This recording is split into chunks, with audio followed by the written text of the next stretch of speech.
Gentlemen, thank you for being here this evening. We're going to have a little presentation for the proclamation for Black History Month, and Mike here is going to start us out, and then I will finish us up there. Good evening. This proclamation, whereas each February, Black History Month serves as both a celebration and powerful reminder that Black history is American history. Black culture is American culture, and Black stories are essential to the ongoing story of America. Our faults, our struggles, our progress, and our aspirations. For many generations, countless Black Americans have demonstrated profound moral courage and resilience to help shape our nation for the better. And whereas the 2026 Black History Month theme, A Century of Black History Commemorations, focuses on the enduring impact of honoring Black history and lived experiences on the advancement of Black people in the modern world. And whereas we should recommit to reach for the founding promise that all of us are created equal and deserve to be treated with equal dignity throughout our lives. We should take time to celebrate the vast contributions of Black Americans, honoring the legacy and achievements of generations past, reckon with the centuries of injustice, and confront those injustices that still fester today. Now, therefore, we, James R. Knight Jr., Mayor of the City of Hopkinsville, and Jerry Gillum, Judge Executive of Christian County, along with the Human Rights Commission, do hereby proclaim February as Black History Month. In all of Hopkinsville, Christian County, we encourage all residents to join and pay tribute to the generations of Black Americans who have enriched our nation's history and are instrumental in the future success. Signed and sealed on the 3rd day of February of 2026. Thank you.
Good evening, everyone. I'd like to call this February 3rd, 2026 meeting of City Council to order.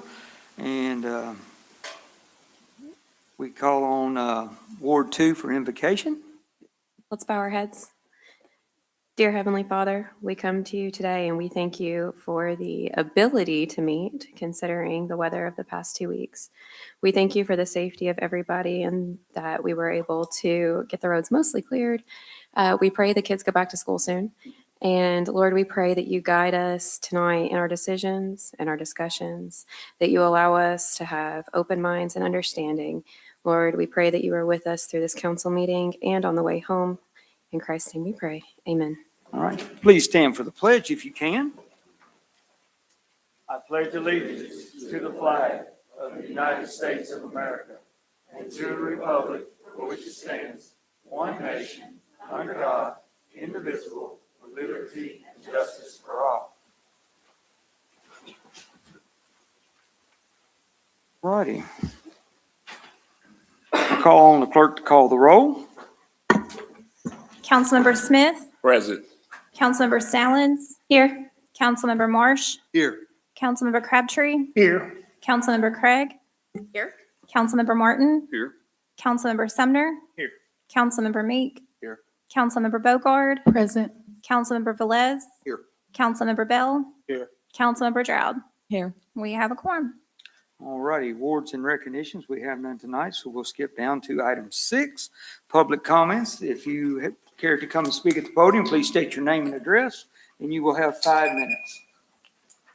Good evening. My name is Bonnie Lynch, and tonight I'm here to invite you guys to an event.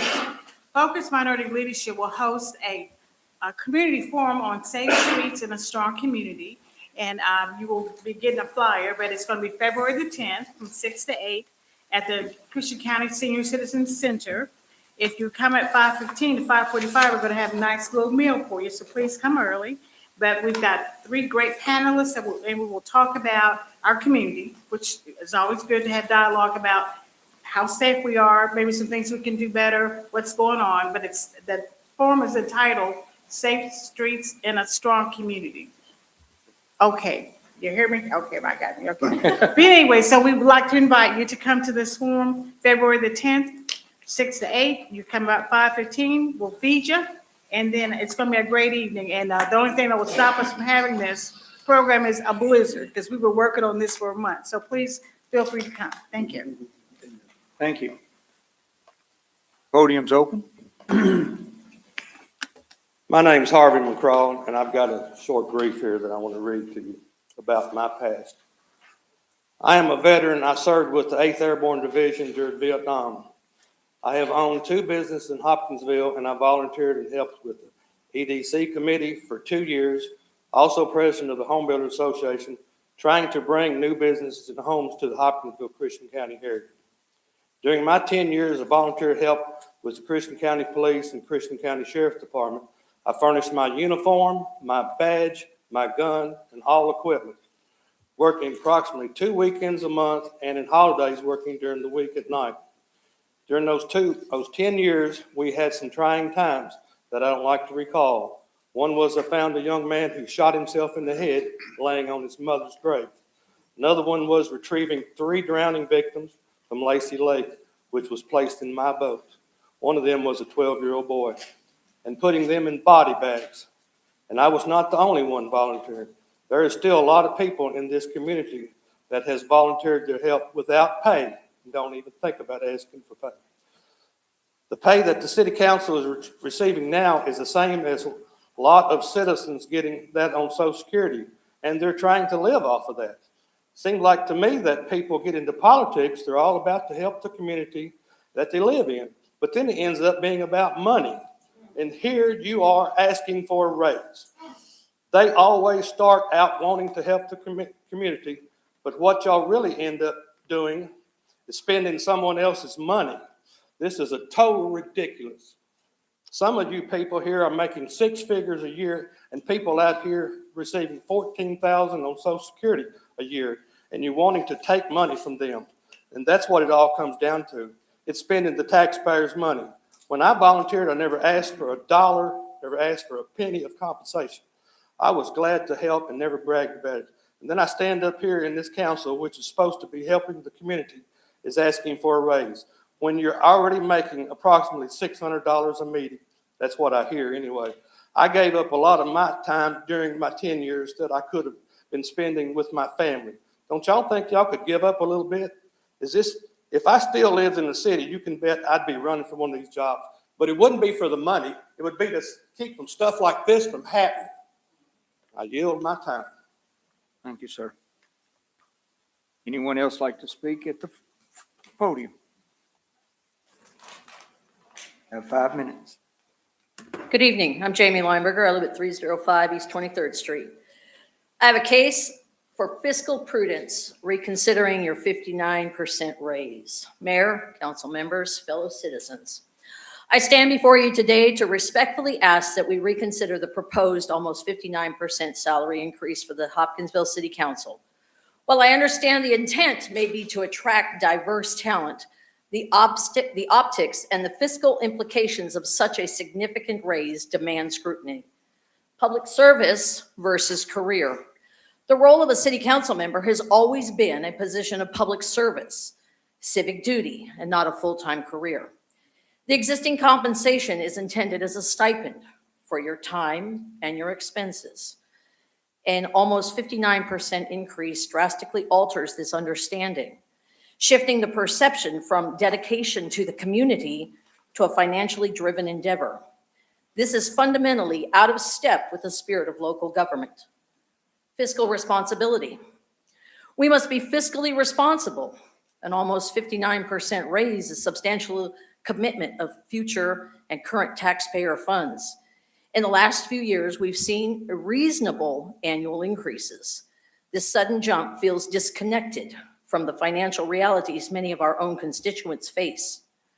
We've also had to make tough budget decisions regarding public facilities. Approving this raise right now sends the wrong message about our priorities. Public trust. Ultimately, we were elected to be stewards of public trust. A dramatic pay raise of this magnitude without clear metrics or explicit voter input risks eroding that trust. The public deserves transparency and accountability.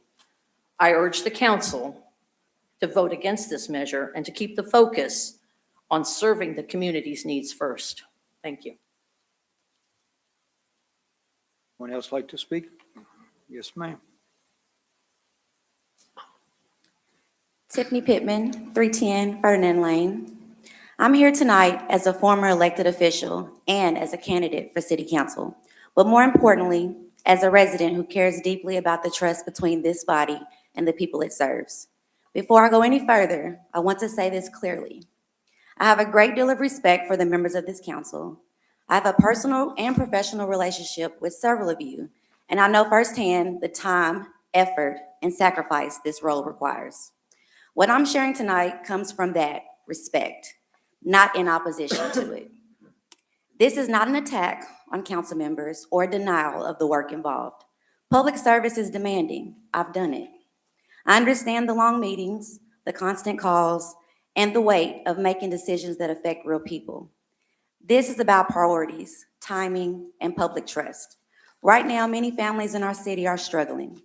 The cost of living continues to rise, wages haven't kept up, and people are being asked to stretch every dollar. In that context, I believe a vote to raise council salaries, even with good intentions, sends the wrong message. Public service should never appear to benefit the public servant before the public. I've also heard the argument that higher pay encourages more people to run for office. Based on my experience, I don't believe pay is what keeps good people from stepping forward. People run because they care, because their heart is in the right place, not because of the paycheck. What actually keeps people from running is everything that comes with the job. The time, commitment, the scrutiny, the personal sacrifice, the toll on families, and the negativity that too often surrounds public service. A salary increase doesn't change those realities. And the truth is, the people who are called to service, the people who are called to serve will step up regardless of the pay. If there is extra money in the budget, I believe it should go first toward things that directly improve residents' daily lives: infrastructure, public safety, support for city employees, and easing the burden on taxpayers, not increase compensation for elected officials. If compensation should be revisited, the most ethical way to do that is after an election, so voters can decide with full transparency. That respects both the office and the people. As someone asking for the public's trust this November, I want to be clear about where I stand. If elected, I would not support a pay increase for myself. Leadership isn't measured by what we can take, it's measured by what we're willing to sacrifice. So tonight, I respectfully urge council members to vote no, not because the work isn't important, but because the trust of this community is worth more than any raise. Public service is about sacrifice, not salary. Thank you. Anyone else like to speak?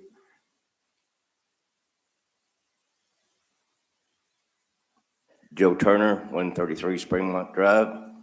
Mayor, honorable council members. I'm going to approach a little differently. I think y'all need a raise. But let's kind of compare it to normal people. I increased the bottom line for my company by 60% this last year. I got a 6% raise. I impressed my boss, and I thought that was generous. I'm going to go out on a limb here and say I don't think you folks have impressed your bosses enough to get a 59% raise, because we're your bosses. And that may sound a little crude to you, but it's the truth. Y'all work for the people of Hopkinsville. And I think for you guys to want to raise your pay this much is just way out of line. I think you do need some more money. And I think if y'all came back with something more in line with what regular folks get when they get a raise, there probably wouldn't be a whole lot of resistance to it. But this here, when you're asking your department heads to cut their budget by 2% or whatever, and then turn around and vote yourself a raise, come on now, this just ain't gonna get it. And I guarantee you, if you want to run again, it's going to be hard for you. Now, you may win again, but it's going to be hard for you, because you can't go around saying you're a conservative if you're voting yourself a 59% raise. And then there's the morality of it. You voting yourself a 59% raise, that's morally wrong. So maybe if we had somebody else to be able to decide what your pay raise is, maybe connected to the growth of our community, the growth of our coffers, the growth of industry, the growth of population, things like that would impress your bosses. And that's what it needs to be based on. I do appreciate your service. I think you guys deserve some more money, but not this much. Thank you. Podium's open. If anyone else would like to speak. Okay.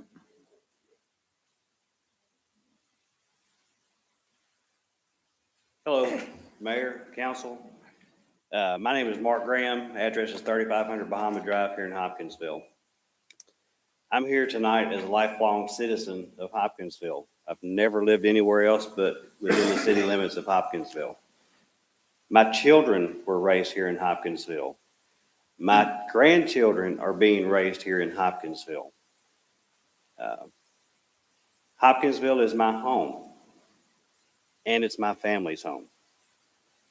With that being said, when decisions are made in this chamber, they don't affect strangers.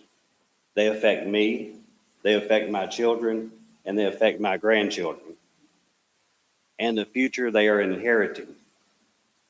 This is why I'm here to speak directly to you about the proposal for what amounts to a 57.14% increase for some of the council members. Some of you won't get that because you're not going to get reelected. Some of you are going to get that because you're unopposed. You're automatically going to get it if it passes. So you've got nothing to fear for at least 2 more years.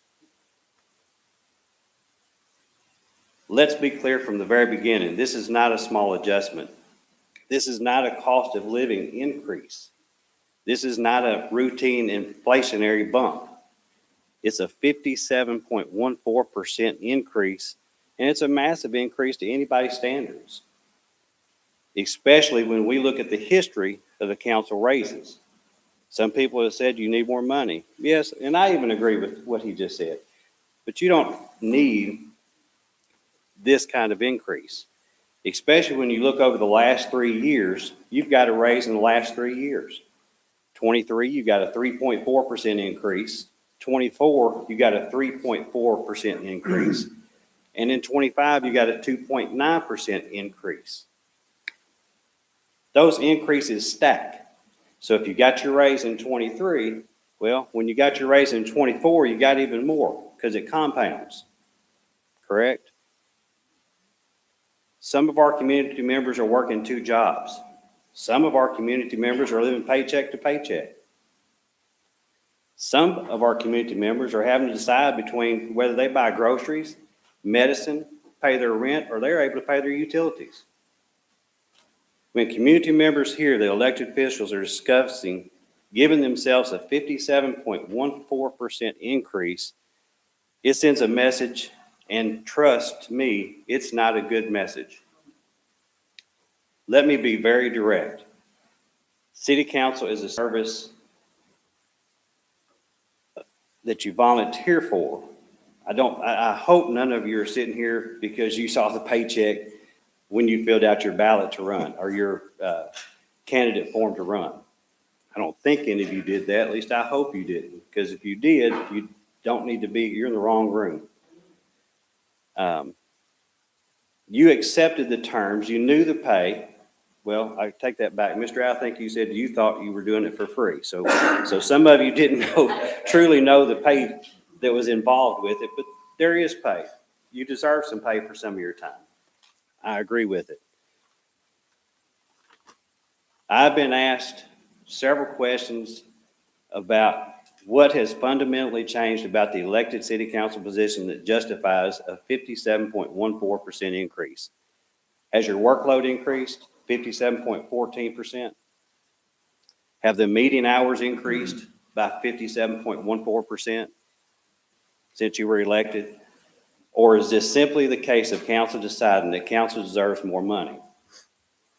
Because from the outside looking in, that is exactly what it appears to be. Perception matters. Perception is a lot of people's reality. Trust matters. Public confidence matters. Right now, this proposal seems to damage all 3. Now, I was going to go into a short spiel about possibly putting this on a referendum to let the voters decide. I've been on the phone 30 with seconds, Mark. 3 seconds. 30. 30. I'm going to make it simple. I'm not for the raise. Do you need a little bit more money? Maybe. But I know that when you cast your vote tonight, everybody's going to know what your vote was. Your name is going to have your vote decided. It's going to be made public. And I know some of you, Councilman Mr. Sumner, you've been agent for this race since the day you were elected. Thank you. Podium is open if anyone else would like to speak tonight.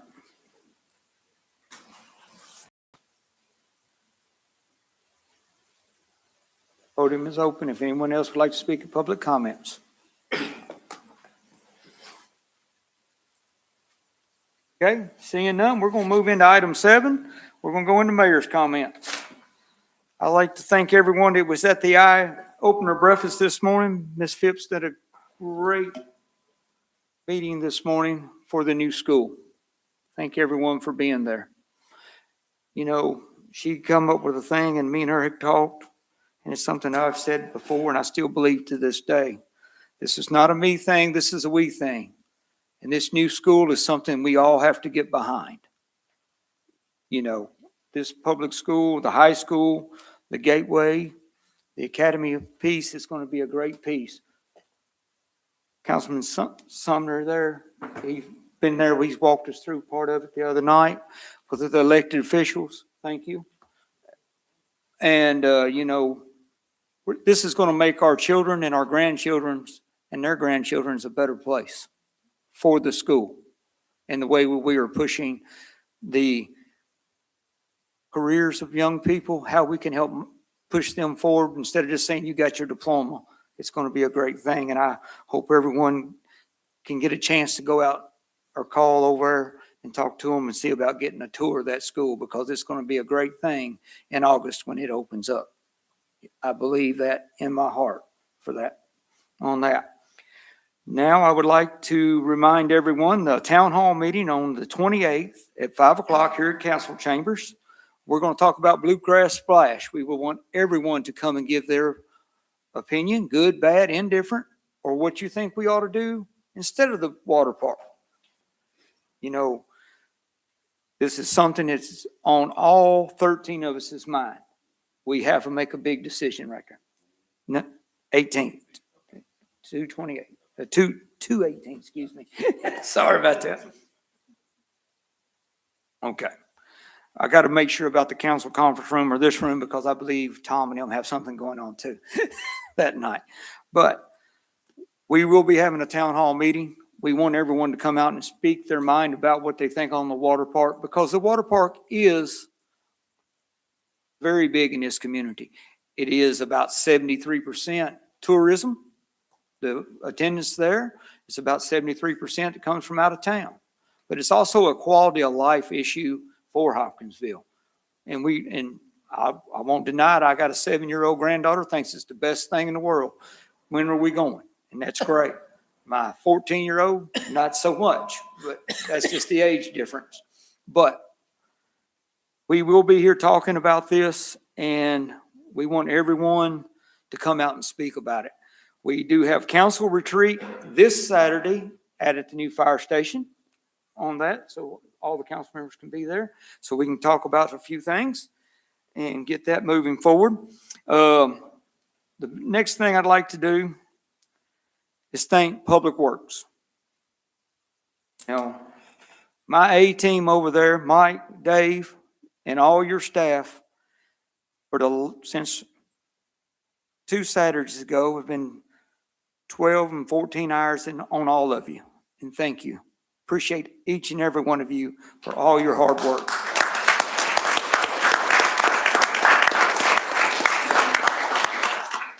I know it hasn't been easy. I appreciate what you do and how you do it. The snow, ice, layered lasagna, as they call it, we've had our share of it. And I was hoping it would rain harder today so it would melt faster. It did not. But I will take this time to say thank you to you, Public Works, for your hard work. I say thank you to the County Road Department for their hard work. And I also take my hat off to the state workers that were out there doing all they could do, getting through it too. My police and fire department and my 911 employees, thank you, all three of y'all. Y'all were out there making a difference. When I woke up, laid down Saturday morning on that first Saturday at 3 o'clock, they said the snow was coming, so it never showed up at 3. But I woke up to an ambulance at my neighbor's house at 4 o'clock, and the snow had started. And our EMS crews, our fire department, our police department were out working hard in this mess, sliding around, working wrecks. And the 911 calls coming in is thank you to them, because people didn't know what they were going to get when they picked up the phone. And they were there doing it. So thank y'all so very much.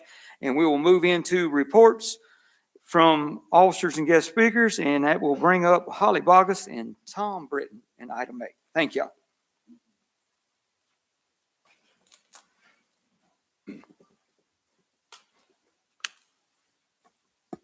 Mayor, council members, thank you for the opportunity to be able to share some information with you on our Landbank Authority.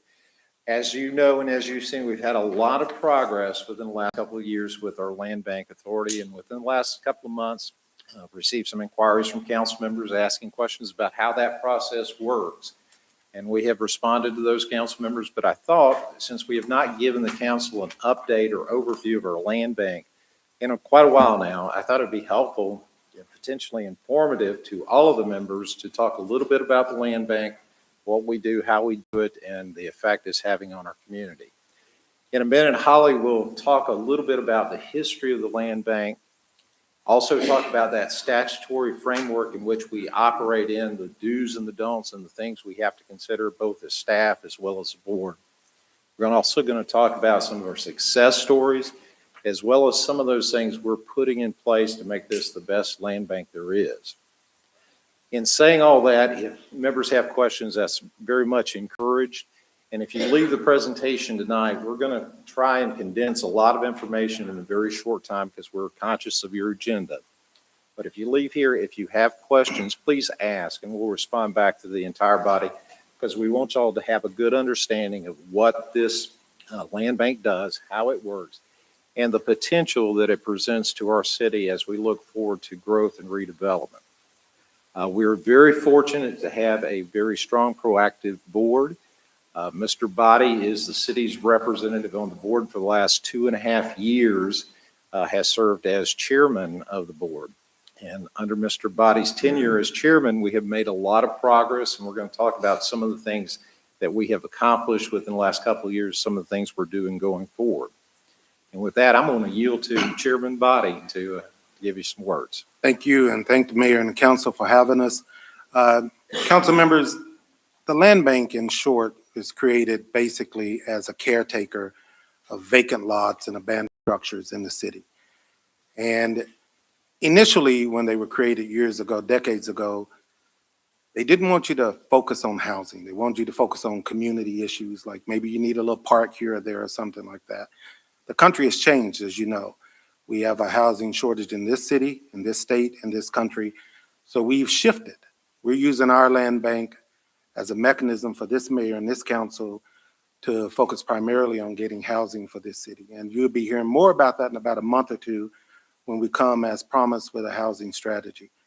There's been we've revved up a lot, as Tom said, in terms of promoting and getting the message out there because it has its ups and downs, it's stagnant. And we've been talking about, we hope we don't confuse the public. For example, you've heard me say a lot of times, the city has 1,000 vacant lots. When we say that, we mean in Hopkinsville. The city of Hopkinsville, that right there, has 0 vacant lots. We don't have any in the land bank right now. And we want to clarify that up. When we get them, we don't sit on them. We get them out there. We've got developers out there that want them. As they told us in our group meeting with developers that if you've got the land, we've got the labor, they're ready for them. And this land bank is going to play a crucial role in this housing strategy. And I cannot emphasize enough the importance of this city having a housing strategy. Everything you do, from saying you want your children and your grandchildren to stay, from bringing companies to the industrial park and so forth, without housing, we won't accomplish it. Without housing, we're basically doing economic development for Trigg and Todd and Clarksville because we want them here. And you cannot achieve what we want to achieve without this land bank. And as Tom said, it's a great board. I'm looking for some of the board members. I represent the city. I see, I think Rich Maddox is back there. He represents the governor. Tyler Young, I don't know if he's here or not. He represents the county. And Melanie Barnett represents the school board. These are all tax having agencies. And that's what it's a small board and we all have to agree. We do a tremendous amount of work. We brought in Center for Community Progress, which you gave us money for in the last budget to help us get a strategic plan, and we are following that plan. Thank you to Mayor Knight and the city for letting us hire a land bank coordinator that I'm sure Holly's going to touch on what we do, what we don't do. And I cannot emphasize enough, if you have questions, because there's a lot of confusion of the different entities there, by all means, just pick up the phone and call us. We have everything online. We put everything out.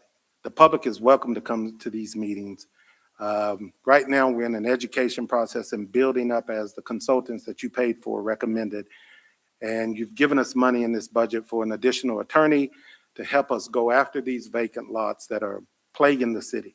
And I mean plaguing. Before I hand it over to Holly, when we look at other cities in Kentucky to talk about this issue, I can't call Warrensboro, I can't call Paducah, can't call Bowling Green. There is no one else but Louisville that has a problem similar to ours.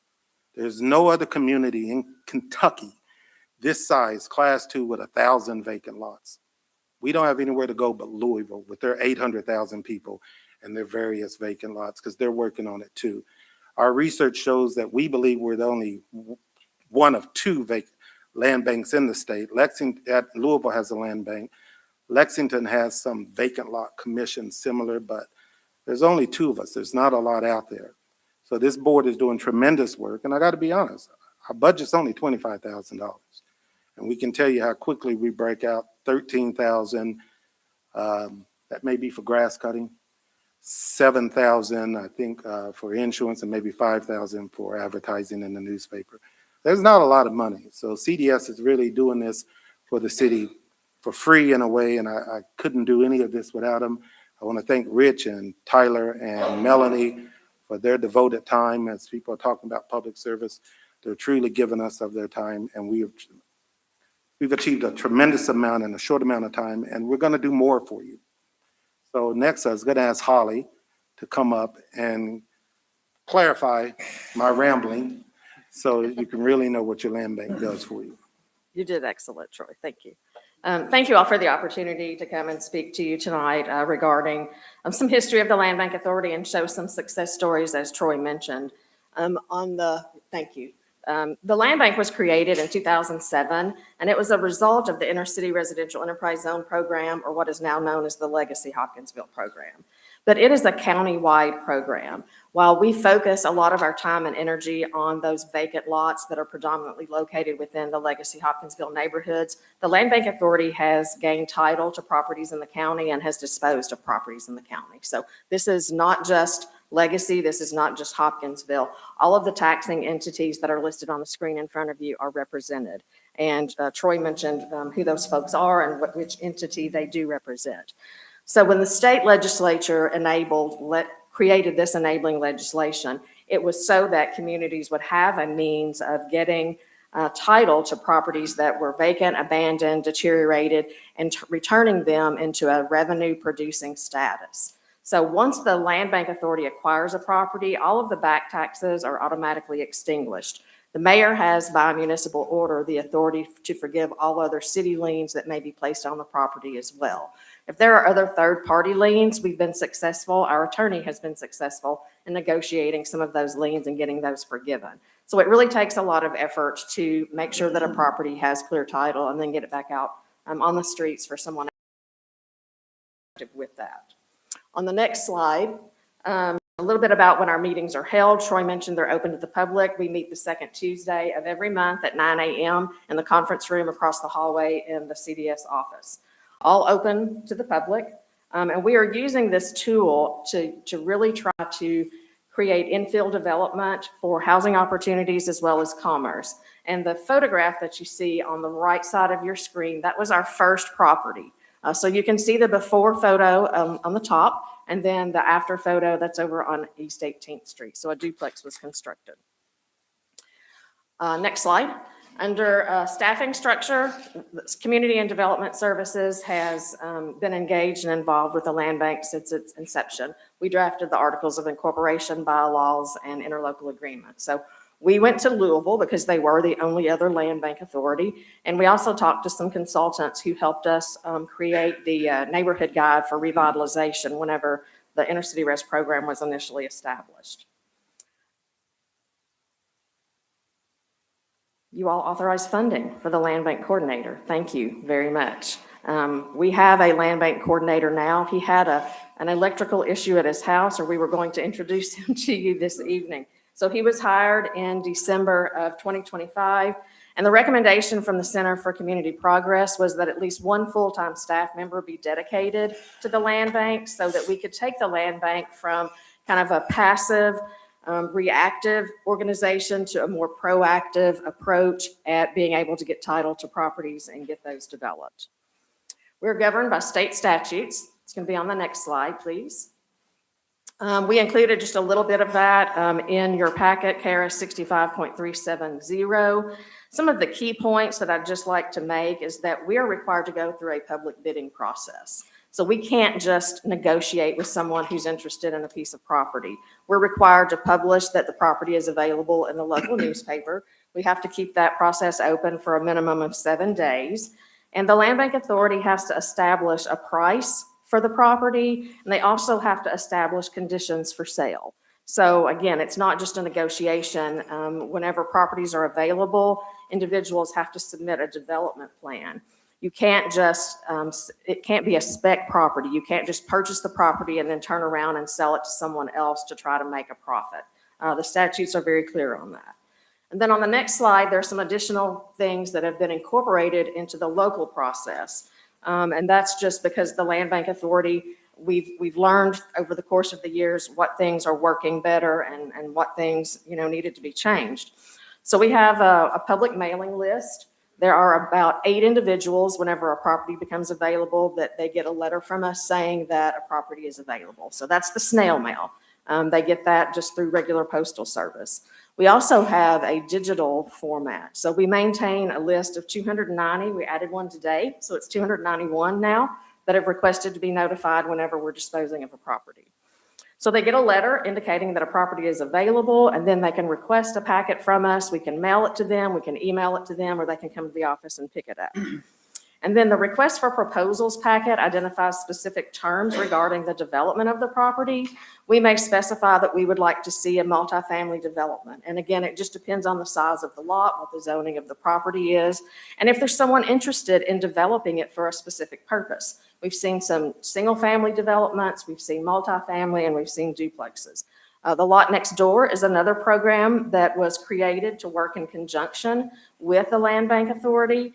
And that is, again, just a way to decrease the number of vacant and abandoned properties that are within the city of Hopkinsville. On the next slide, if there is a developer who's interested in a specific property that the land bank has title to, they can pay a $120 processing fee, and we'll go ahead and get that RFP out to the public. Otherwise, as properties come in, we dispose of them. We have no properties in the Land Bank Authority right now. The last one that we sold was in October. I said there are none, I apologize. There are 2 residential duplexes. It was a partnership, I'm going to show you some pictures in just a moment, a partnership between the Hopkinsville Intercity Community Housing Development Organization and the Land Bank Authority. All of the other properties that are in the bank are associated with the Lot Next Door program and are being maintained by an adjacent property owner who's interested in being able to get title to that property after their 12-month sweat equity has expired. On the next slide, this is just a sample notification, just a memo and the ad that we run in the newspaper. Nothing fancy, nothing flashy. On the next slide, I've got just 2 photographs to show you. We have a snail mail list that's on the left, so if they don't have an email address, they get that regular notice. Anyone who has an email address gets an email notification. Next slide, please. Tom mentioned that there were some recent inquiries regarding transfer of properties. So we went back to 2020 just to kind of try to give an idea of what's happened over the last 5 years. 48 properties have been transferred from the land bank to different individuals. 21 were affiliated with the Lot Next Door program. The remaining went to nonprofits, private developers, and private property owners. Just a couple of photographs. I mentioned the duplexes that the Chodo built. One that we sold a couple of years ago, 1408 and 1410 Cherry Street, but we still maintain ownership of the 2 that are on West Edmunds Street. And if you haven't driven down West Edmunds Street lately, you really need to do it because there have been a whole lot of improvements made along West Edmunds Street.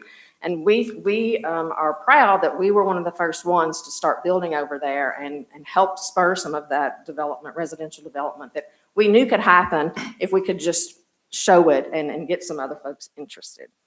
On the next slide, I'm sorry, you can stay on that slide, but I failed to mention on the previous slide, there are 33 individuals and organizations who have obtained property from the Land Bank Authority. So there's not just one person or one developer. We've worked with 33 different developers over the course of the last 10 or so years.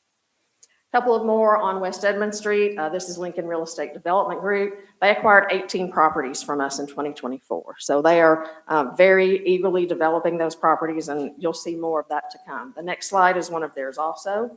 It's a duplex on West Edmund Street. As soon as they're finished, they're rented.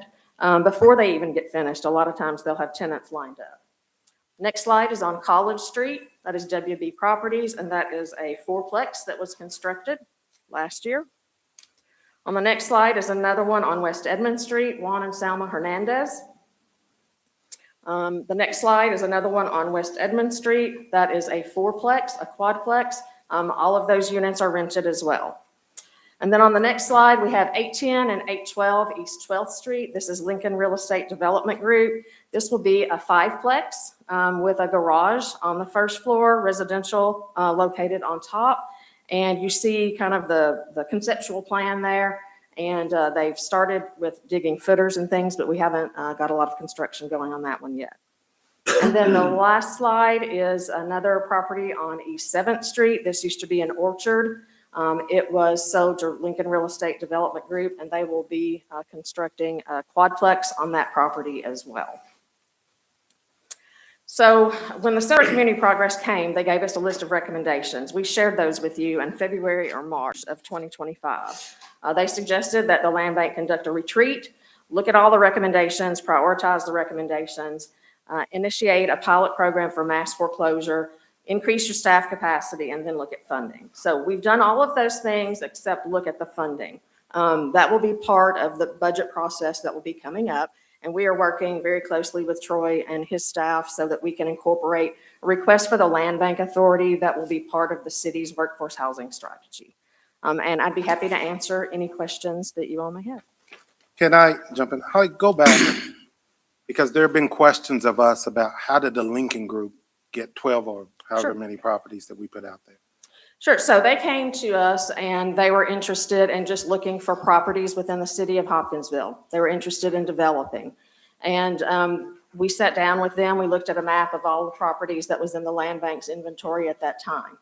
And they said, we kind of would like to look at all of them. And I said, if you pay the $120 processing fee for each property, then we can bundle that into one RFP and we can publish that. And we did. And they had to submit a development plan and sign contracts for the development of all of those properties. So they're not the only one who has done that. WB Properties has approached us about multiple properties as well. We did the same process with them. Unfortunately, they didn't submit a plan for development. They have done smaller increments along the way and purchased individual properties, and that's fine too.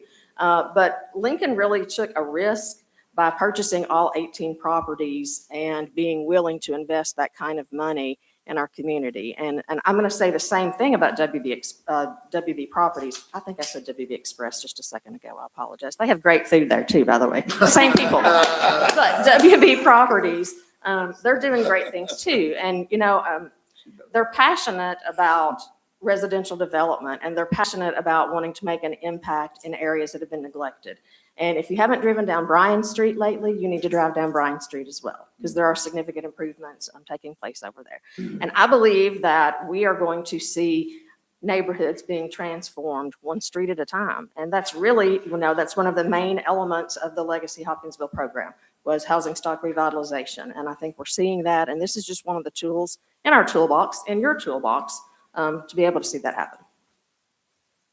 As council members, again, when you approach for a vacant lot, if we have some for sale, you have to have a development plan. You know, a lot of people that say we want to get a bunch of land, and then next thing you know, if they get it and they don't have a plan, we're just hitting it with code enforcement, and you're paying to cut it. You're up to $300,000 a year, and I want you to stop and think about what you could do with $300,000 a year for this city. We're paying it to cut grass, it rains, and it looks like we haven't cut anything. This is our tool. This is complicated. So if anybody calls you and says, well, I wanted a bit, 9 times out of 10, they didn't contact Holly or me. They didn't turn in their applications. We have a stellar board. Their reputations are beyond reproach. We follow state law. If you have any questions, call me. Thank you all very much. Well, now I have a question. Myself as Oh, well, go ahead. You go ahead. You go ahead. I'm younger. I believe some of that was directed to me about the Lincoln Group. So I done talked to you numerous of times, and Tom, it just seems like we talk about housing, we talk to the mayor, we talk about housing and putting people in houses. But then when you go ahead and when you give land of that magnitude to somebody, but they just renting, it's kind of like offsetting. Then we're not putting people in homes and letting them be homeowners, because the objective was to make them actually homeowners. And so when a developer came to me about development, well, we got the information from y'all, but we only had 6 days. Now, 2 of those days was the weekend to turn it in on Monday. And then a staff member said that, hey, we hurrying this process up. So I told that gentleman, man, you got to fill it out, get it down there, get it over there to him, because I guess y'all was going to have a meeting on this said property. And with that said property, he turned the information in. Then he came back to me a week later and said, man, don't you know that this other developer got the property already? He already got a fourplex ready to go and build on it, and they're going to break ground on it. So that's the reason why I came to you all of y'all, to just try to figure out, like, hey, what's going on? What are we doing? Let's be open with this and fair to everybody. Like 14 properties, I don't think that one group should get 14 properties when we're trying to develop homes and have home ownership. Let everybody get a chance. That's just where I was at. And hopefully we can, like the newspaper. I mean, I don't even read the newspaper no more. I don't even, Facebook, I just listen to friends and family that's on Facebook telling me the news is going on, not Kentucky New Era. And if we can just find another way of putting it out there, have a town hall with all the developers and let them know, like, hey, get your name registered, because he even complained about emails that he wasn't getting, but that's another conversation. But that's just where I was at with it. Sure, and if I may respond, Councilmember Smith, some of the properties that Lincoln Real Estate Development Group has constructed, some of their single-family units, they are going to be rent-to-own properties. So there will be a home ownership aspect in some of their developments. I don't know about all of them. Right. But I failed to mention, if anybody wants to get on the list, you can just go on the city's website, and there's a little form you can fill out, put in your name and address, and it sends an email to me automatically. I get tons of them all the time. I mean, seriously, we have 300 people on our emailing list. So when we had the opportunity to dispose of those 18 properties and stop mowing them and maintaining them ourselves, we jumped on it because we had sat on properties for a number of years. So that's another part of the reasoning behind that. And if anyone is interested in doing that, we're more than happy to sit down and have those conversations. We do have social media pages, websites, and so forth. The newspaper thing, council members, it's just state law. It's We required. have to do it. Right. We do that. I mean, the only cities in Kentucky allowed to be exempted from that are Louisville and Lexington. They use their muscle to do that. I wish we could do it. We've talked to JD about this at Kentucky League of Cities, but the Newspaper Association has their lobby too. So we have to do it. And we have strict deadlines on these processes because they're legal processes. So if a development plan or a bid comes in late, we don't even open it. We don't even look at it. Yeah, a couple of things. I just wanted to say, I think this is good disclosure for the public to just be able to know exactly what the process is. Information is pretty powerful. And, as you explained that the Lincoln Group actually came to you, then other developers that may be interested in properties need to approach you. Absolutely. They need to get in that same spot. And so really the burden is kind of on them to do it. But thank you for giving that information, because the email that you send out and the contacts that you make with the email seem like a really good way to keep in touch. And I would just encourage any developers that are interested to reach out to you first and develop that relationship and have that relationship with you so that when properties do come available, they can be on the inside of that. It's a really good idea, I think. Second thing I was going to say is if we could backtrack just a little bit to property next door, the lot next door program. We have some folks in my ward that have been tending property. The time frame has gone past the 12 months into 2 years, 3 years, whatever, I don't know. I may be speaking out of pocket, but if you could give some clarity to the fact that with the Lot Next Door program, sometimes there are roadblocks, I understand, that may come up, undisclosed or undiscovered heirs of property, things like that that may come up, to just comfort them during that time, to give information. The main thing I wanted to go on record as saying is just that they need to contact you all. They need to contact whoever is in charge of the Lot Next Door. You know, they called the mayor's office then or whatever, sorry. And, Call us, because it belongs to Miss Lauren Well, Sloan up in finance, is who takes care of the lot next door. And like we had a conversation earlier, is if we can't get it, I'm trying to figure out how to, because our biggest roadblock, no offense, Doug, is the courthouse and the attorneys. Yeah. Because we are having such a bad backlog of, oh, we got Aunt Mary over here saying she wants her cut of that property now. I see. And that slows everything down. Yeah, It does. There's an et al in most of these things. That's Yes. always the demon. So I just wanted to say to you that, you know, to just let the public know and make another, you know, just declaration to everyone that the program works. It works well. And, but sometimes there are roadblocks. And so we just wanted to say that's all I really want to say. But thank you for everything you all are doing. It's great. Thank you. Yes, sir, you're welcome. And we thank you guys. You funded Lot Next Door. You've given us people, and it is slow. And finding heir property, it's painful. But it's just, but you're doing the right thing. We can't thank you enough. And as I mentioned to this council, as we rev up, as I mentioned to you last year, more than money, we're going to need your willpower. Because people who have left a vacant lot for 28 years are going to come out of the blue and go, I was getting ready to plant some gardenias on that. And they're living, and I'll say this last thing. A lot of these vacant lots, they don't even live in town. And if we can track them down, I promise you, wherever they live, they're cutting their grass there.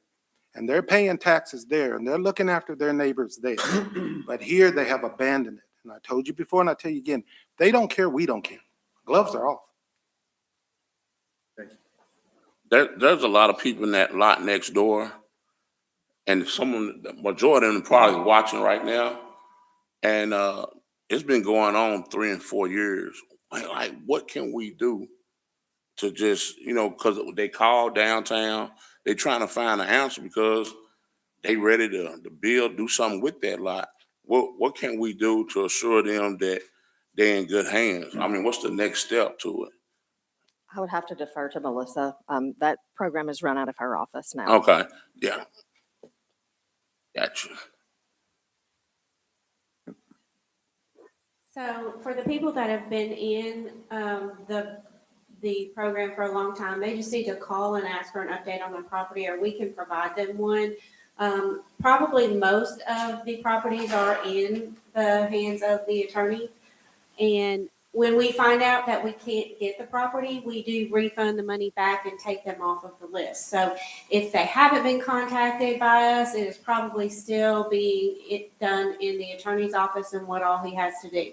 But if they'd like an update, tell them to call Lauren Sloan. And just one other comment, may I make? Yes, Mr. Chairman. I just wanted to say, if someone has been caring for a piece of property for 2 years or something like that, and then they find out that there is no remedy for that, and they have to surrender, I can understand the frustration. Yes. So,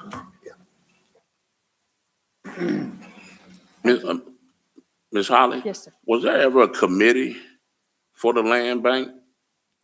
There's a board. There's a board, so, okay. The state statutes require that it be a member, either the mayor or his appointee, his or her appointee, the governor or his or her appointee, someone representing the Board of Education, the superintendent or his or her appointee, and then someone representing the county judge executive. So state law dictates who makes up that board. The city of Louisville, the Louisville Landbank Authority, they requested that our Landbank Authority help support them in some legislation that they presented last year to try to get additional members added to the Landbank Authority so that there could be a more diverse group and there could be citizens that could provide input That did not make it through legislation last year. Thank you. Yes, sir, you're welcome.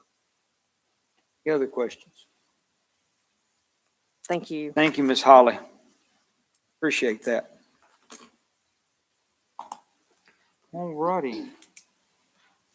We will move into item 9, approval of minutes for January 20th, 2026 regular meeting. Motion. Second. Motion second. Any discussion? All those in favor say aye. Aye. Any opposed likewise? All right. Thank you. Item 10, ordinances. Ordinances 20- Ordinance 2-2026 Blane Drive and Noel Avenue always stops, first reading. Establish always stop signs at the intersection of Blane Drive and Noel Avenue. Whereas the Public Works Department recommended establishing always stop signs at the intersection of Blane Drive and Noel Avenue. And whereas on January 22nd, 2026, the Committee of the Whole forwarded an ordinance to City Council authorizing such establishment. Now therefore be it ordained by the City Council of the City of Hopkinsville, Kentucky as follows. Section 1 pursuant to KRS 189.337 and Section 70.03 of the Hopkinsville Code of Ordinances, Hopkinsville City Council hereby authorizes the installation of always stop signs at the intersection of Blane Drive and Noel Avenue. Section 2, if any section, subsection, sentence, clause is held unconstitutional or otherwise invalid, such infirmity shall not affect the validity of the remaining portions of this ordinance. Section 3, all ordinances or parts of ordinances in conflict with this ordinance are hereby repealed. Section 4, this ordinance shall take effect after its passage and publication according to law and upon posting the appropriate signage by the Public Works Department. Motion. Motion, good second. By Ms. Stallings. Any discussion here? All right, call the clerk to call the roll. Councilmember Stallings? Yes. Councilmember Marsh? Yes. Councilmember Crabtree? Yes. Councilmember Craig? Yes. Councilmember Martin? Yes. Councilmember Sumner? Councilmember Meek? Yes. Councilmember Bogard? Yes. Councilmember Velez? Yes. Councilmember Bell? Councilmember Gerald? Yes. Councilmember Smith? Yes. That passes on first reading. Item B, ordinance 3-2026 West Edmunds Street, one-way, first reading. Establish one-way traffic on West Edmunds Street. Whereas the Public Works Department recommended establishing one-way traffic on West Edmunds Street.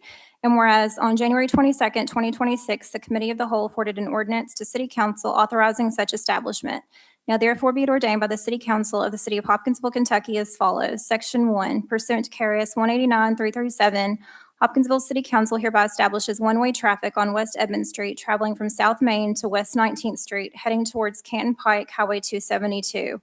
Hopkinsville City Council further directs the Public Works Department to erect appropriate signage in compliance with the Manual on Uniform Traffic Control Devices for Streets and Highways, 11th edition, informing motorists of the one-way traffic designation. Section 2, if any section, subsection, sentence, clause, or phrase of this ordinance is held unconstitutional or otherwise invalid, such infirmity shall not affect the validity of the remaining portions of this ordinance. Section 3, all ordinances or parts of ordinances in conflict with this ordinance are hereby repealed. Section 4, this ordinance shall take effect after its passage and publication according to law and upon posting the appropriate signage by the Public Works Department. Motion. Second. Motion second by Travis. Any discussion? Okay, I'll call the clerk to call the roll. Councilmember Stallings? Yes. Councilmember Marsh? Yes. Councilmember Crabtree? Yes. Councilmember Craig? Yes. Councilmember Martin? Yes. Councilmember Sumner? Councilmember Meek? Yes. Councilmember Bogard? Yes. Councilmember Velez? Yes. Councilmember Bell? Yes. Councilmember Gerald? Yes. Councilmember Smith? Yes. That passes on first reading. Item C, ordinance 4-2026 FY 25-26 capital budget amendment, first reading. Amending the City of Hopkinsville, Kentucky annual capital equipment and property replacement budget for fiscal year July 1st, 2025 through June 30th, 2026, by estimating revenues and resources and appropriating funds. Now therefore be it ordained by the City Council of the City of Hopkinsville, Kentucky as follows. Section 1, that Section 1 of Ordinance 22-2025, amending the fiscal year 2025-2026 capital equipment and property replacement budget is hereby amended as follows. Revenues, transfer from general fund, $2,310,771.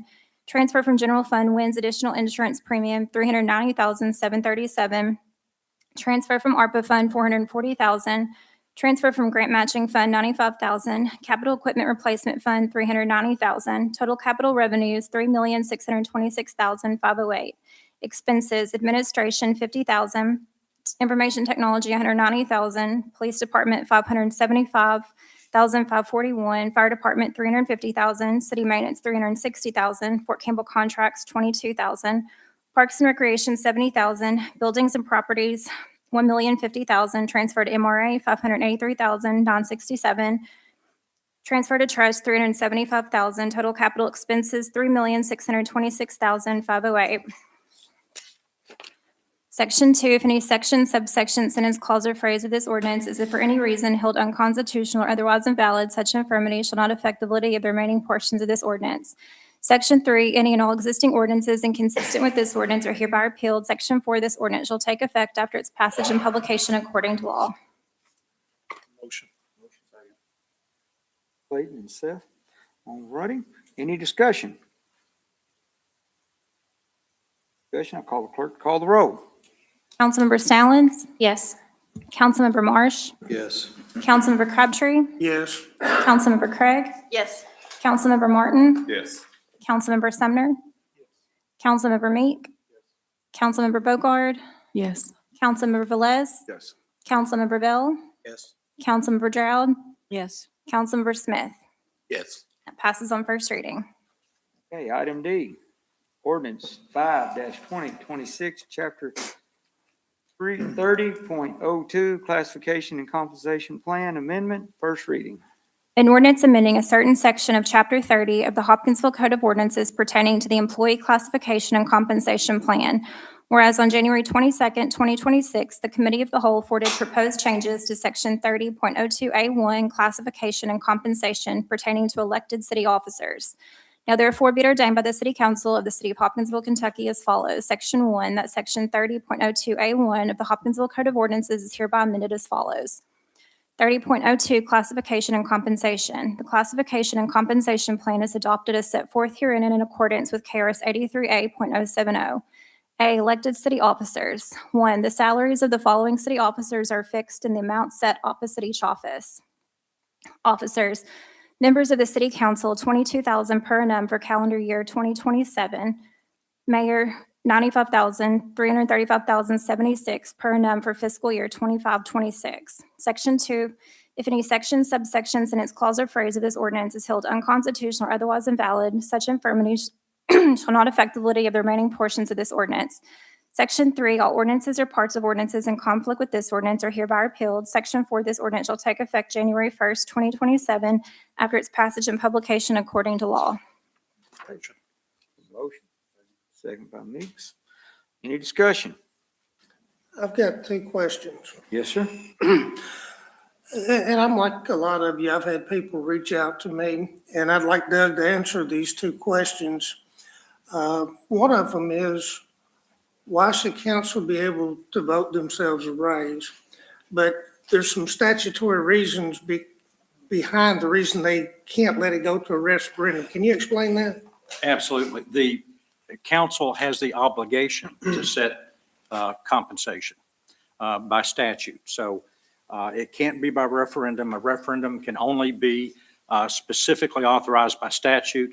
There is no specific authorization. So it's up to council to set this compensation. There are limitations, though. You cannot set the compensation for this body. It has to be for the next term. And that's why it has to be done on or before May 4th of this year, so it can then be effective January 1 of next year. So there is no other process because it's limited to those statutory procedures. So the next question is conflict of interest. And what people have asked me, well, you're not supposed to vote. You're supposed to abstain when you have a conflict of interest or your vote could benefit you. Normally, it may be yes, maybe no, because you have an opponent that would be running against you. We do have people that do not have opponents. What does the statute rule say about that? Yeah, there's no legal conflict of interest because the statute directs council to set the pay pursuant to those limitations So it's set for the next legislative body. It will not go into effect during this legislative term. Even though, Even though there could be some benefit by an increased pay, it's not a conflict of interest because it's Fair enough. set by statute, directed by statute. thank you. Any other discussion? Yes, so I've been asked a couple of times, you know, when you say 57% increase, that's a lot. Money-wise, that's the difference in our current which is roughly 14,000. Am I correct in saying that? Yes. Okay, that it's 14,000 to 22,000. And I believe some of the discussions that I've heard were that was to set us with our level with the magistrates, which are our county, same position. But when was this current, both mayoral and council pay set? Was it in 13-14? So this current, this was set in 2013 and 2014. Well, it started in 13, 14.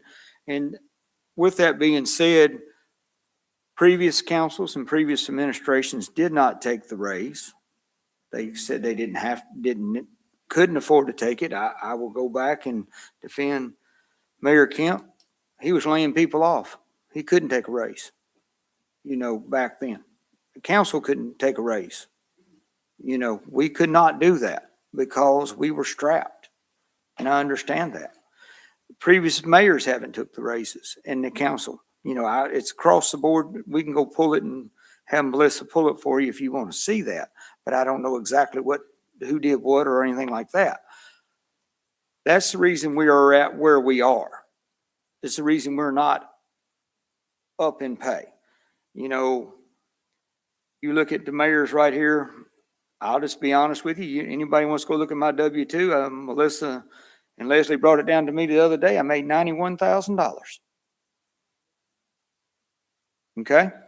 I won't deny it. Don't hide it. It's public record. But we've all took raises since we've been mayor, whatever the state said we could take. And what that was I believe it was 3.9 the first year I was mayor. And then it went, I'd have to go look, but the last one was 2.9. Because that's what they said that we could take as elected officials. That's all we could take. We only go by what the state gives out. And I believe this year it's going to be somewhere around 2.7, I believe is what's coming out. What we've seen come out in emails. It hadn't been official, but that's where it's going to be right around. So to clarify, if the state sets that, then how are we able to do a 57%? Doug? In a statute that you're amending, there's another section that provides, if you look at the 13 and 14, if you look at the 13 and 14 amounts that were set back in 2013 and 14, that has increased pursuant to subparagraph 2, and I'll just read that. The salary of the mayor and city council shall be adjusted each fiscal year to increase or decrease the salary in line with the consumer price index of the preceding calendar year as calculated by the Department for Local Government in accordance with KRS 83A075. That information is sent by letter to Melissa. She calculates the new rates, and then that's the maximum amount that can be increased during your term. What you're doing is increasing the rate for the next term. So you're limited to what DLG sends you during your term, but you can go up to the maximum amount, which is the $95,000 and change for any other terms. That is what was going to be my next question. Can you, just for the record, state what the maximum allowed amount for both council and the mayor is per state statutes?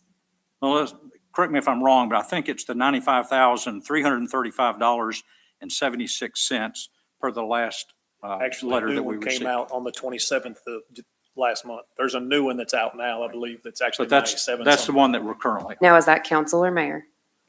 Oh, Both. So both are set at the same, okay. Yes, ma'am. Any more discussion?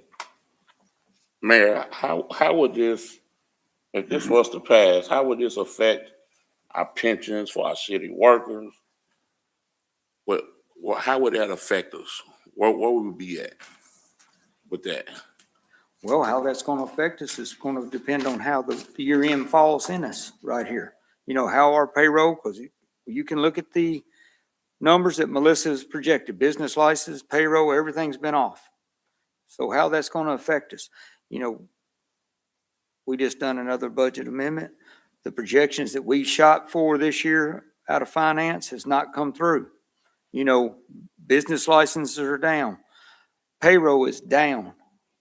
I will not deny it. It is down. We've been watching it very close. I talk to Melissa at least once a week. How's it looking? Why is it not doing? Where are we at? Tiffany, why hadn't you done found us, you know, if you're checking everybody out there working in industrial park, all these contractors, you know, I'm pushing it every week, going and asking questions. Why are we not getting new and more businesses here? I'm asking why the business license hadn't come up, because, you know, I'm watching contractor trucks. You know, I'm sorry, I send her a picture at least once or twice a week. Do these folks have licenses in Hopkinsville? You know, we're looking every day for this. Money's off. I'm not going to lie.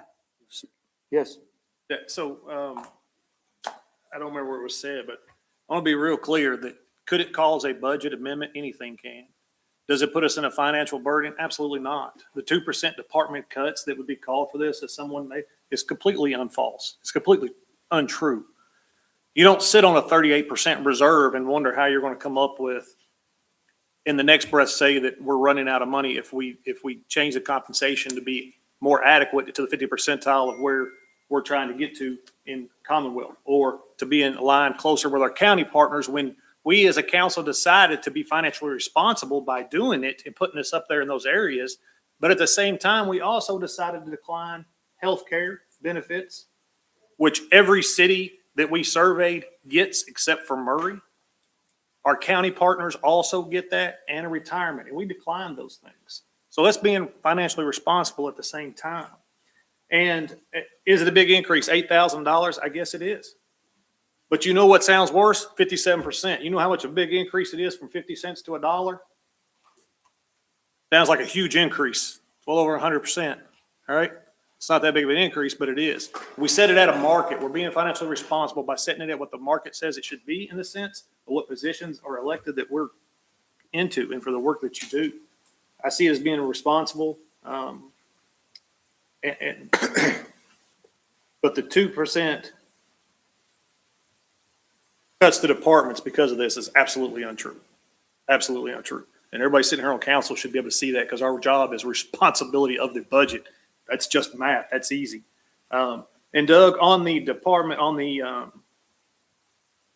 index, if I understand correctly, council could also lose money if that consumer index there that it goes off by goes. So if it said next year's thing is 2% decrease, you would take a 2% decrease off of that. So all we're trying to do is get that medium, that 2013 ordinance, brought up to where it should be, what we've decided by our survey and what our county partners make. So if something like that happened, then your 2% is going off of what would be increased or decreased from that, not from where it is now. I understand that some have a difference in opinion and perspective on this. And that's okay. That's what makes it great. But I still believe this being financially responsible, while at the same time assuring that our city's in a strong place for elected officials, because we eliminate people from being able to run for these offices when it's not compensated correctly. And there's studies that will show it. It's simple math that will show it. You can talk to business owners, and many of them will tell you, why did you choose to be a magistrate instead of a city council member? Insurance and retirement. Because for the small business owner paying $2,000 a month for insurance, that's a heck of an incentive to be able to run for a magistrate position, because you want to, but still to allow you as a business owner to be able to shut your doors and quit making money so you can go do this public service job. And that's a real impact, because I've talked to several of them, and the reason they're on the county magistrate position or have been before is because of that very reason. Not all. Everybody's in a different financial position. So, well, I definitely agree, and I appreciate very much the ones that came here to speak tonight, because whether we agree or disagree, this is what it's about. And I'm very appreciative for that. But Doug, is that correct that it could also? It can increase or decrease. You had your hand up, sir. I just want to make a comment. We're all city employees. It would be nice to see steps. If we saw steps raises, just like the regular city employee gets step raises. For example, a council member that's a one-year, first term council member makes a certain amount, but yet a 10-year veteran here makes the same amount. It would be, in my view, and I'm sure in the public view, be a best to be step raises this way here. And everybody, it's an incentive for everybody to go for 10 years. Get to the max. That's all I just want to say. Along with what Councilmember Velez said, I had considered a similar step thing. If it was a 10% increase over the next 5 years. So either way, it doesn't, there will be many of us it doesn't affect, but would that be a plausible option to increase and get it to where it should be without being such a burden as some are seeing it as for next year's budget?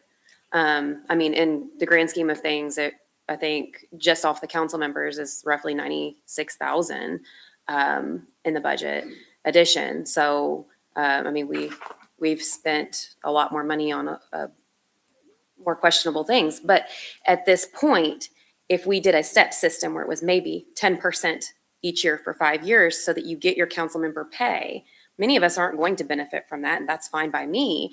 But it does get it to where it is more comparable with our county partners. Can they do a step like that, Doug? I would have to research and see whether or not, if it's not equal pay to all council members, if that's allowed. Now, in order to phase in an increase for all, absolutely. But, an increase that would not be equal for each, I would have to research on that because I'm just not sure. With all of the discussion we've had tonight in regard to compensation, can we just create a committee to have that done? We are the committee, right? Travis, would you have your hand up? So I just want to clear something up. Something I've heard is that we're bringing this up now after the filing deadline, that we're just now bringing this up and nobody can jump in and run against us. So I just want to clear that up. We started this compensation survey in June of 2025. It just got finished and presented to us early January of 26.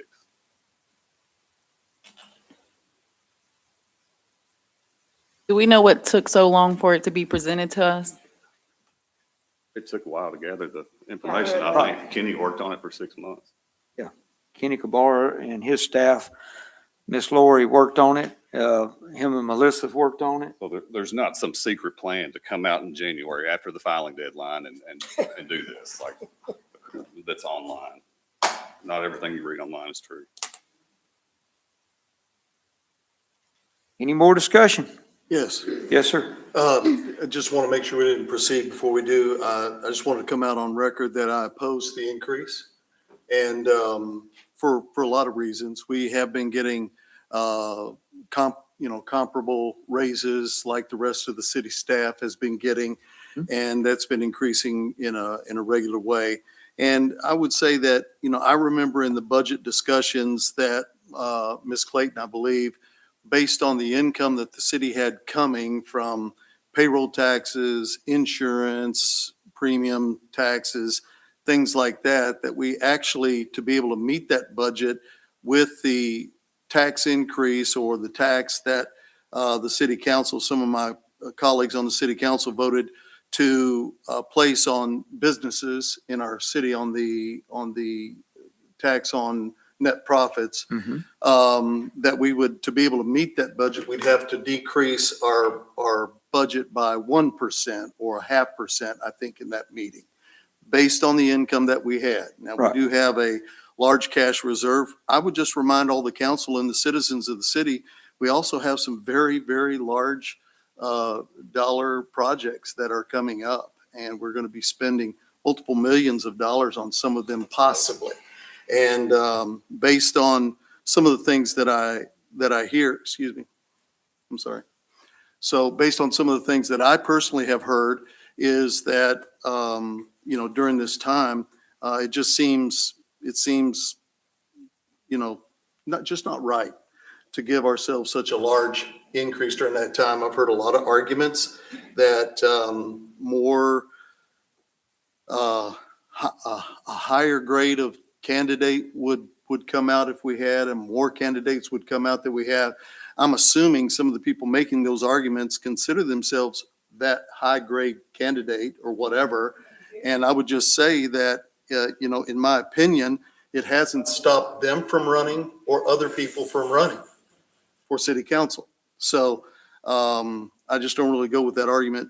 When the council of the whole voted to move this to city council, I voted no, didn't want it to come. I broke with some of my council members and on the council to do that, and I'll break again. But I think we heard tonight from just a very small sampling of the city, of the residents of the city, the actual taxpayers. And I just, I'm a conservative, and I think that we ought to, get our hands out of the taxpayers' pockets, to be quite honest with you. Making them take such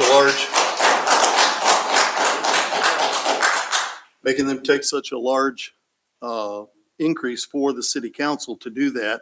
I'll vote no against this on the record, to moving forward. I have the same standard I had the council of the whole, but I would just say to you that I think we should have more citizen input on this. Okay. Any other discussion?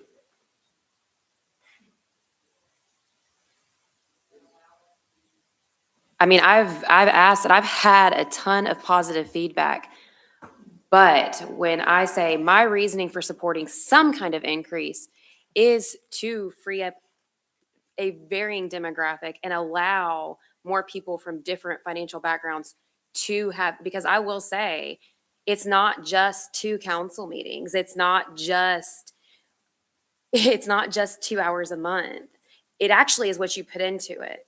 And I, for one, want to put any and everything I can into it. And that does get hard at times. There's a lot of, things that happen during the day that I can't be at. Now, I do take away that time when I can.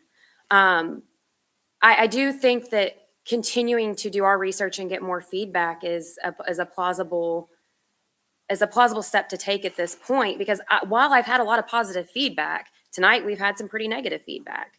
That's not calls that I was getting, but why jump, straight into this if we can take a little bit more time? We have until May the first Tuesday in May. I don't think this should necessarily have to be decided on tonight, because I know I'm feeling a little hung right now, because I can see both sides. Well, it'll be up to y'all to Mr. make a Mayor, I would motion. just suggest that if Councilmember Stallings wants to make a motion, she can make a motion to table. Yes. I make a motion to table. I till second. further. Got a motion. Technically, We have a motion. We've well, already got there's- one motion on the floor. motion on the floor, you can make a motion to defer that motion until a specific time in the future. A motion to table would just be putting it at the end of this agenda. So you'd need to specify when this will come back up, since there's a motion on the floor. Can I motion to move this to the first meeting of March? Yes. Second. At the first meeting in March, seconded by Don, and I believe Brittany thirded it, or however it went there. Okay. All right. We have this motion. Any discussion on this? Clerk, call the roll.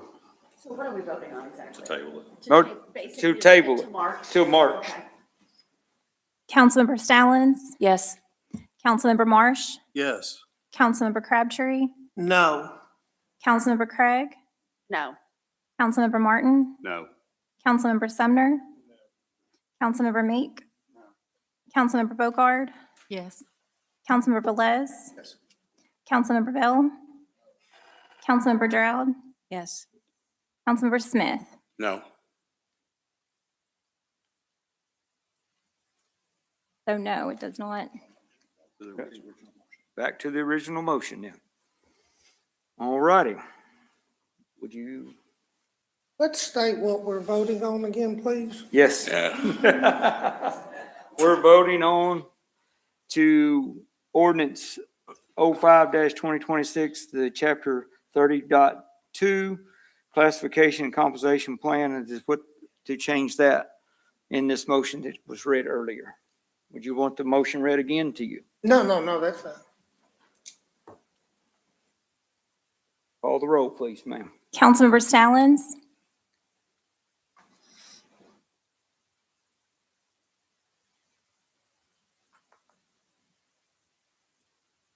Abstain. Councilmember Marsh, No. Councilmember Crabtree, No. Councilmember Craig, Yes. Councilmember Martin, Yes. Councilmember Sumner, Councilmember Meek, Councilmember Bogard, Yes. Councilmember Velez, No. Councilmember Bell, Yes. Councilmember Drought, No. Councilmember Smith. Yes. And that does pass. Okay. All righty, we will move into municipal orders. Municipal orders, I need to call on Ms. Holly Bogus. Would you please come back to the podium? And we'll be talking about municipal order 04-2026 legacy single family new construction incentives that we've been talking about in the legacy side. Yes, sir. Thank you. This will be very brief. Two quick presentations regarding some recommendations that have come out of the Legacy Hopkinsville Committee. These incentives are available in the Legacy Hopkinsville neighborhoods. You've seen this map before, so it's the Druid Avenue, Attucks East Side, Canton, and West Side. On the next slide, this is just a side-by-side comparison to show you what the existing program is and what the proposed recommendations are. So existing program is on the left side of your screen. The modified program is on the right side of your screen. These incentive programs were adopted in 2010 and amended in 2012. And we've gone through the full application, and the existing program is 22 pages in length. The revised application is 4 pages in length plus a map. I think you have a copy of the municipal order and the application in your packet. The existing program is a $2,000 rebate per construction of single-family units. So once a certificate of occupancy is issued, they're eligible for that rebate. The committee is recommending $7,500 rebate per unit upon issuance of a certificate of occupancy. There previously was what was referred to as an outer city res rebate of $1,000 per unit. That does not exist in that format anymore, so that is being removed from the program. There was also sewer main state revolving fund funding and rebates. That has been taken out of the program because that is not typically applicable for single-family developments and when those are being constructed. There was also reference made to a community investment program that is being removed because that is not administered by our office. That is administered by the Federal Home Loan Bank, and it was just confusing individuals. There was stormwater utility design assistance available. That is being removed because, again, that's typically not applicable whenever there are single-family residential units being constructed. There was a 25% solid waste enterprise rebate for dump fees. That is being removed because they agreed to that under a different administration, and they said they were not aware of that incentive taking place. There was no timeline for completion put into the program. We're suggesting, or the committee's recommending, a 2-month timeline to obtain a building permit and then 3 months from approval to start construction. And the reason for that is so that we don't have funds encumbered for an excess amount of time. It keeps them, holds their feet to the fire and allows them to get the project underway sooner. No floor plan was previously required. We would like to see what they're going to be building, so we are incorporating a requirement for the floor plan to be included, showing the number of bedrooms that will be constructed within that single-family residential unit. That is all that I have on single family, and I would be happy to try to answer any questions that you may have. And Chairman Craig, you may want to add something if you would like.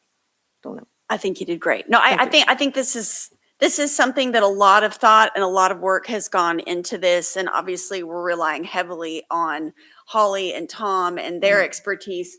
But we as a committee felt that these recommendations were really benefiting the single family new construction home. So, I mean, it's a big incentive to try to incentivize somebody to get that home. So kind of going back to what you said earlier, Vance, about we want people to be home. This is for the single family home. So we feel good about it.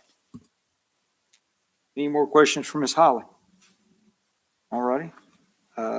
Amy, do you want to make the motion soon?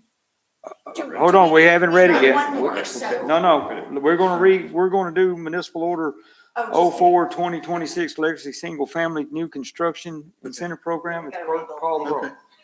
Just wanted you to do it. You Yes, worked hard on that committee. Did read the well. ordinance. Yes, ma'am. Upon recommendation from the Legacy Hopkinsville Committee, Hopkinsville City Council hereby adopts the attached Legacy Single Family New Construction Incentives Program and further rescinds Municipal Order 10-2012. Funding for the Legacy Single Family New Construction Incentives Program will be taken from funds budgeted for the Inner City Res Program. Motion. Second. Motion and second. Any discussion? I just think, I'd like to congratulate Amy for, chairing the committee that worked on this, because these are exactly the kinds of things that Mr. Vance was talking about that will actually help the citizens and new homeowners in the city of Hopkinsville. This is exactly the kind of expenditure that I think we ought to be making. Okay. Any other discussion? All right. All those in favor say aye. Aye. Any opposed? Okay. Now, back to Municipal Order 05-2026 Legacy Duplex and Multifamily. Ms. Holly. Yes, sir. Again, a map, same area, same geographic boundaries. On the next slide, there's a side-by-side comparison. The existing incentive program, 25 pages in length, we've reduced that to 6 pages plus a map. Previously or currently, it's a rebate of between $1,000 and $3,000 per unit. We're suggesting, and the committee recommended, a $3,000 to $5,000 rebate per unit. To get that full $5,000 rebate, though, there have to be 2 bedrooms per unit, a vegetative buffering, and parking in the rear of the property. And the reason the single family is being recommended at a higher rate of rebate as opposed to the duplex and multifamily is just to the point that Councilmember Marsh was making, to try to encourage the single family development a little bit more. There was reference made to the low-income housing tax credit program that is administered by the Kentucky Housing Corporation, so that has been removed. Community investment program that's administered by the Federal Home Loan Bank was also removed. Same thing for the stormwater utility design assistance and the solid waste enterprise dump fees. No timeline was included. The recommendation is to implement a 2-month timeline to obtain the building permit from approval, and then 3 months to start construction from approval. And finally, no floor plan was required, and we're incorporating the requirement for a floor plan that indicates the number of bedrooms and number of units. And I'd be happy to answer any questions you may have regarding this. Any questions for Ms. Holly before we read the order? I've got a question, Mayor. Yes. Holly, is there a limit on how many times a developer can do this in a year or per period? That was not incorporated into the changes. Okay, so if we have a developer that wants to develop, say, 10 duplexes, then they can be eligible for the program 10 times till you run out of money, whatever?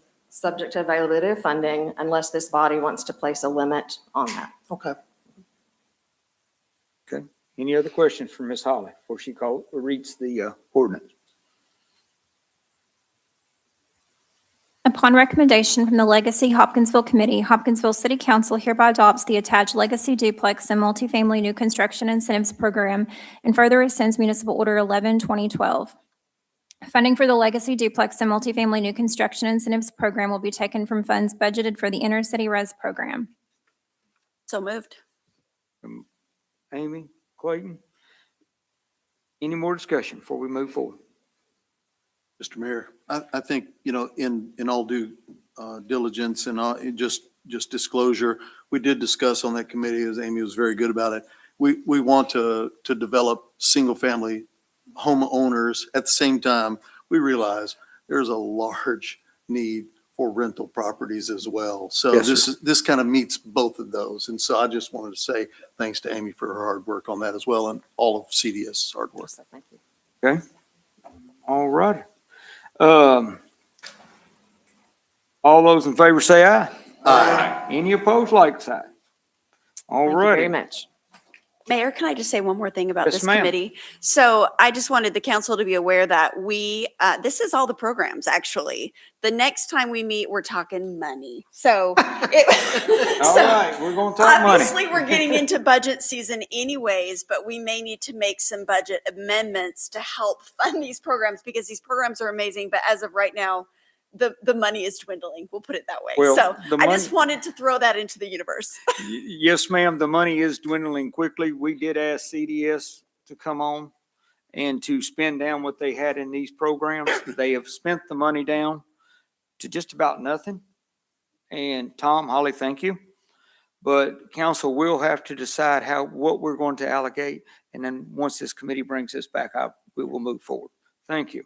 All righty. Can I just say something really quick? Just for anybody who may be watching who has maybe not followed, I think it's important to remind people that the inner city res is the legacy. So when we talk about these things, that's legacy. Right. Like it used to be inner city res. It's the same thing. So I just wanted to clarify that because I've actually been asked that a couple of times recently.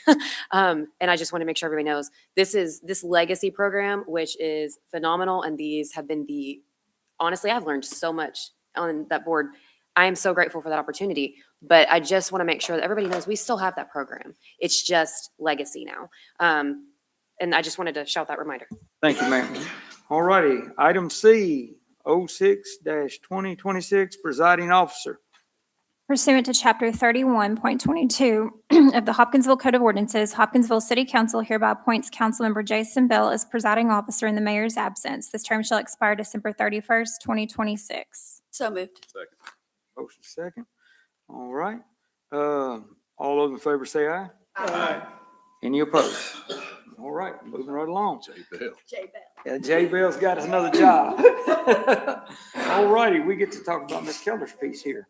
Municipal Order 07-2026, Kentucky Heritage Council Certificate of Local Government Grants. Whereas the City of Hopkinsville, a certified local government established pursuant to Title 36, Section 61.5 of the Code of Federal Regulations, has been notified of grant funds through the Kentucky Heritage Council Certified Local Government Program, a program of the National Park Services, NPS, and administered by the Kentucky Heritage Council, KHC. And whereas the City of Hopkinsville intends to apply for $47,500 in said grant funding. And whereas the certified local government grant requires 40% non-federal matching funds, and whereas these funds are intended to use towards the updating of all existing National Register districts and properties individually listed in the Hopkinsville and Christian County. And whereas the Museums of Historic Hopkinsville, Christian County will serve as a third-party administrator and will provide said matching funds. Now therefore be it ordered, Hopkinsville City Council authorizes the mayor to sign the certified local government grant application, the memorandum of agreement, and they're all related documents for the certified local government grant. Hopkinsville City Council further authorizes the Museums of Historic Hopkinsville, Christian County to serve as a third-party administrator under the grant program and to provide the required 40% non-federal matching funds estimated at $19,150. Motion. Second. Motion by Don, second by Travis. Any discussion? All right, all those in favor say aye. Aye. Any opposed? All right, Ms. Kelly. All right. Item 12, Executive Order 10-2026, Code and Ordinance Enforcement Board. Effective immediately, Kelvin Grubbs shall be appointed to the Code of Ordinance Enforcement Board to fill the unexpired term of Tyler Young. This term shall expire February 28th, 2027. We do need a motion in a second. Motion. Second. Second? All right. All those in favor say aye. Aye. Any likewise? All right. Item 13, other. We got any other business to talk about tonight, y'all? Besides, pray for sunshine. It's coming. All righty. Councilman comments on 14. Any comments from our council members? Floor is open, council members. Don. Mayor, I just wanted to say I did have, a few contacts concerning the water park. I'm sorry that on 2/18, which is a Wednesday night, I think. It's a Wednesday night, 5 o'clock. Yes, sir. That meeting is, and I'm busy on Wednesday nights. I won't be here. I'll be here in spirit, but not in body.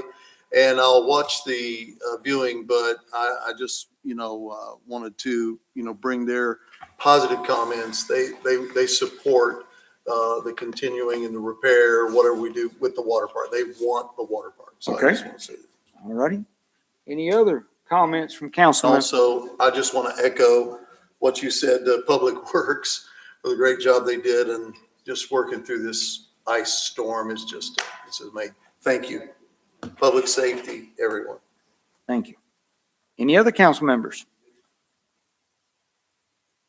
All right.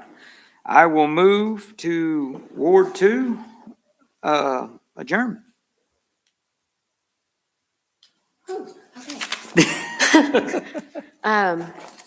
I just want to end with, if your actions inspire others to dream more, learn more, do more, and become more, you are a leader. John Quincy Adams. And I motion to adjourn. I have a motion, good second. Second. Travis, all those in favor say aye. Aye. Thank y'all. We are adjourned.